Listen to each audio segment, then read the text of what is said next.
Starting next month, there will be a major change to electricity service in San Diego. You may have seen something in the mail about San Diego Community Power. A lot of viewers have contacted us with questions.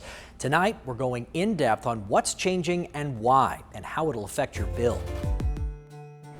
Right now, San Diego Gas and Electric is in charge of all aspects of San Diego's electricity. They generate it, transmit it over power lines, fix the lines when something breaks, and send out bills to residents. They've had a monopoly for over a century. But starting next month, there will be a new power player in town, San Diego Community Power. Typically, when customers have choice, they tend to benefit because competition drives better customer service and better pricing. Inside their offices, SDCP looks like a tiny tech startup with just a few employees. But they are a government-run nonprofit that will soon provide electricity to about 770,000 customers. San Diego Community Power is what's called a Community Choice Energy Program. Here's how it works. SDG&E will continue to send out the bills and maintain the power lines, but San Diego Community Power will take over one important part of the process, buying the electricity. This year, SDCP started servicing customers in Imperial Beach, La Mesa, and Encinitas, and will add San Diego and Chula Vista in May.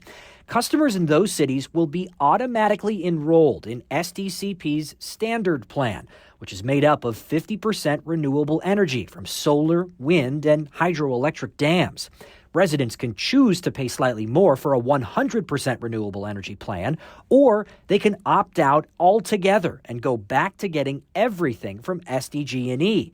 The only visible difference will be a line item on your SDG&E bill. The reality is folks probably won't notice a change at all, and that's really a good thing. If nothing changes for them and their day-to-day is the same and they're just getting cleaner power at a slightly reduced rate, that's a win for us. That's right. SDCP says its electricity is greener and cheaper.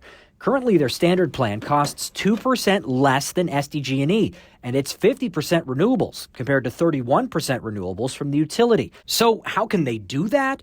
We asked renewable energy consultant Eric O'Shaughnessy. Renewable energy used to be a lot more expensive. So SDG&E, other utilities bought renewables when they were rather expensive. CCAs are buying them when they were cheap. Community Choice Aggregators, or CCAs, is the industry term for this model. And CCAs can pass along savings because they're not locked into the same long-term contracts that the utilities are.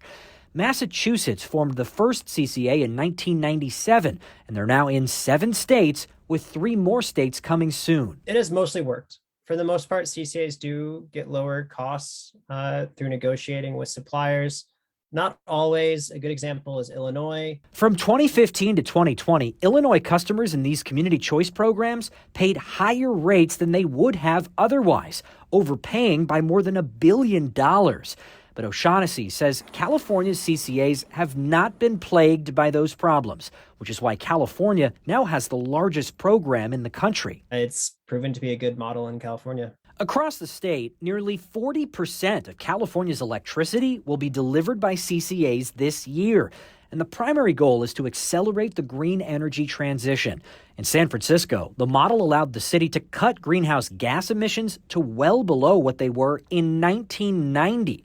And most customers there seem to like it. The opt-out rate was below 4% in 2019. So what we're encouraging folks to do is stay with us, see how you like it. Cody Hooven of SDCP says she can't promise they'll always have cheaper rates than SDG&E, but unlike the utility, her small team isn't allowed to make a profit. Electricity is a traded commodity, so we don't know what the prices will look like in the future, but what we do commit to is that we will always provide as much clean power as we can, and we will always have competitive pricing.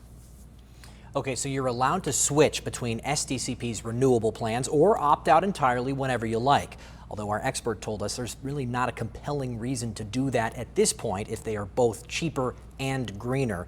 The catch is that if you do opt out and you go back to SDG&E, you will be locked into the utility for at least 1 year.